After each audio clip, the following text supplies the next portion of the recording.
Queridos colegas, en este video les quiero invitar a conocer cuál es una diferencia sustancial y para evitar un error muy común que estamos realizando entre el contrato civil y el contrato administrativo.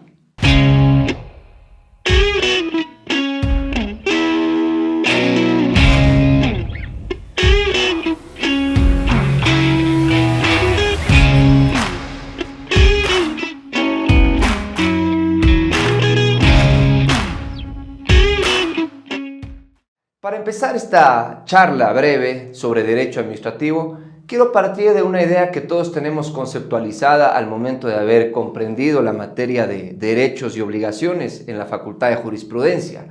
Esto es que todos sabemos que el contrato es un acuerdo de voluntades que produce efectos jurídicos obligatorios. De ahí evidentemente que el Código Civil en el caso del Ecuador, por ejemplo, establece en el artículo 1561 que el contrato es ley para las partes, ¿sí? Y no puede ser invalidado sino de mutuo acuerdo o por orden judicial. Esta norma subyace en el principio jurídico o principio general del derecho conocido como el pacta sunt servanda. El pacta sunt servanda dice que los acuerdos deben ser cumplidos y concordante con el pacta sunt servanda viene también la teoría del riesgo y ventura. El riesgo y ventura quiere decir evidentemente que cuando un contratista se compromete a algo con un contratante, debe realizarlo a su riesgo, es decir, a su mayor costo o a ventura, a su menor costo.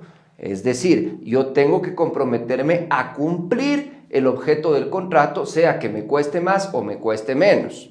Riesgo y ventura. ¿Por qué? Porque hemos acordado un contrato y los pactos deben ser cumplidos. Es como funciona normalmente. En el derecho administrativo o el contrato administrativo, ustedes conocen que los contratos son de resultado y no de medio. Esto quiere decir, por ejemplo, el contrato del abogado es un contrato de medio porque los abogados nos encontramos impedidos de asegurar el éxito de nuestros litigios. Pero, por ejemplo, un contrato de resultado es el que yo haría con un ingeniero civil para que me construya una casa. Sería inaceptable que yo le pago el dinero al ingeniero civil y él me diga que puso su mejor esfuerzo, pero finalmente la casa no se construyó. En el derecho administrativo, reitero, los contratos son de resultado. Es decir, el contratista no puede decir, intenté hacerlo, pero no lo pude hacer. Y esto evidentemente se sustenta en la normativa interna de cada país. Por ejemplo, en el Ecuador, la ley del sistema de contratos públicos establece en las formas de terminar los contratos que una de las formas es por el cumplimiento del objeto contractual. En ese sentido, pues, se entiende, y esto sustentado también, por ejemplo, con doctrina de García de Enterría, que dice que los contratos son de resultado.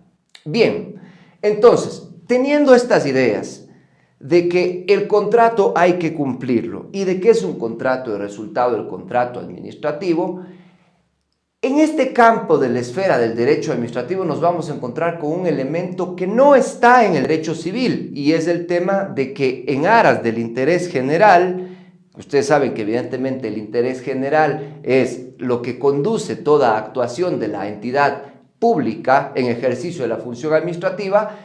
Ese interés general, le va a permitir a la administración pública cambiar de manera inclusive unilateral ese contrato.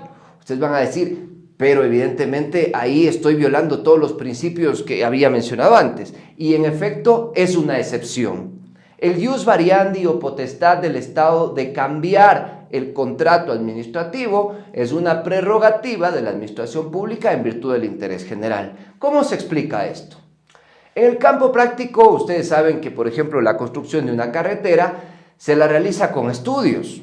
No solo estudios técnicos de ingeniería, sino también, por ejemplo, estudios que dicen, a ver, necesito una carretera porque por esta calle están pasando alrededor de 10,000 carros al día. ¿Qué tal que el día de mañana se ve que esos carros transitaban porque existía un centro comercial en esa avenida?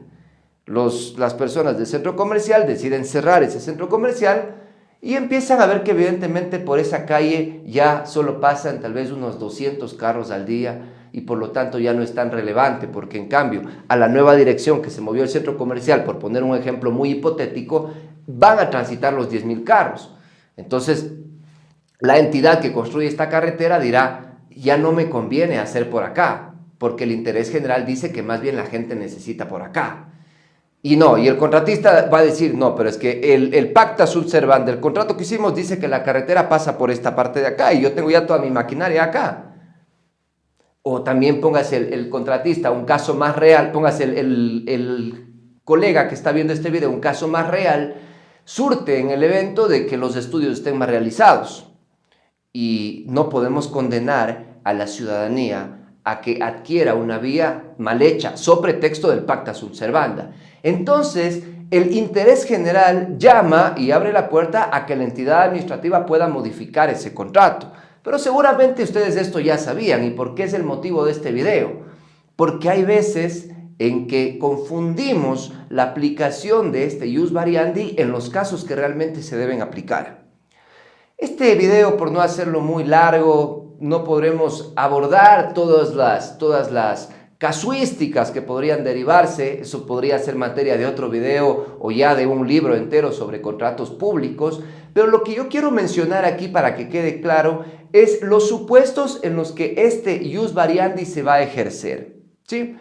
Entonces, ¿y por qué se lo ejerce? El primer supuesto de ejercicio del ius variandi viene acompañado de lo que se conoce como los hechos de la administración pública. ¿Cuáles son los hechos de la administración pública?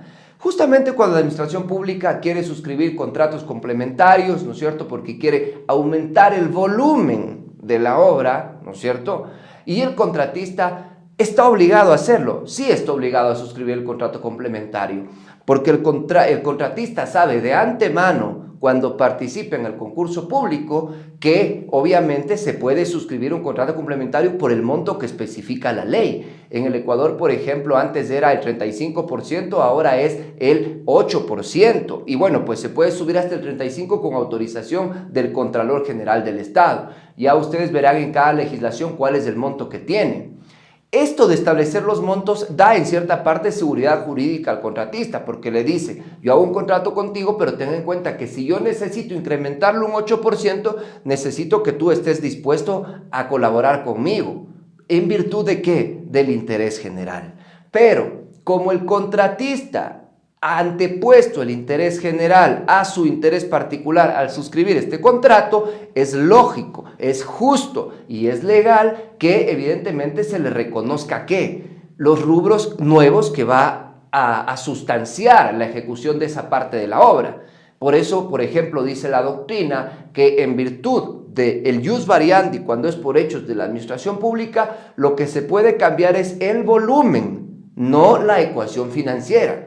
¿Qué quiere decir esto? Yo, por ejemplo, no voy a decir al contratista, mira, para darte este contrato que puedo incrementarle un 8%, te voy a pagar el doble por los rubros que ya vienen del contrato principal. No, la norma dice que usted tiene que pagarle en la misma proporción, ¿sí? Entonces, si aumenta el volumen, no se afecta la ecuación financiera, porque si yo afecto la ecuación financiera, estoy primero creando otro contrato y estoy utilizando el ius variandi como mecanismo elusivo de los procedimientos de licitación que existen en cada país. Entonces, la primera forma en que se aplica el ius variandi es por los hechos de la administración pública, que puede derivar en contratos complementarios. El segundo hecho es la imprevisión. Esta teoría de la imprevisión. ¿Qué quiere decir un hecho imprevisto? Un hecho que nosotros cuando celebramos el contrato justamente no pudimos prever, como su palabra lo dice, que iba a incurrir en la forma de que ejecutemos el contrato. Por ejemplo, el exceso de lluvias es una causal imprevisible. Yo estoy construyendo una carretera, pero de repente el invierno fue más torrentoso de lo que se esperaba. Porque esto sí hay que ser claro, obviamente que llueve en invierno es lógico y se debe prever, pero hay estudios que se hacen para medir cuánto va a llover y si es que se salió por fuera de esos estudios o de toda duda previsible, de todo campo previsible, es lógico que este hecho ha sido ajeno a las partes, ¿sí? Pero miren cuál es la diferencia fundamental acá. Entonces, en el caso de la imprevisión, a diferencia de los hechos de la administración pública, acá la entidad administrativa no le va a reconocer al contratista como si estuviera trabajando, porque no lo puede hacer, pero tampoco lo puede dejar desprovisto. ¿Por qué? Porque el contrato administrativo, dice Dromi, por ejemplo, es un contrato de colaboración, en donde contratante y contratista ambos buscan el interés general a través de un contrato administrativo. Entonces, en este segundo caso, lo que hace la administración pública es compartir las cargas, ¿no es cierto?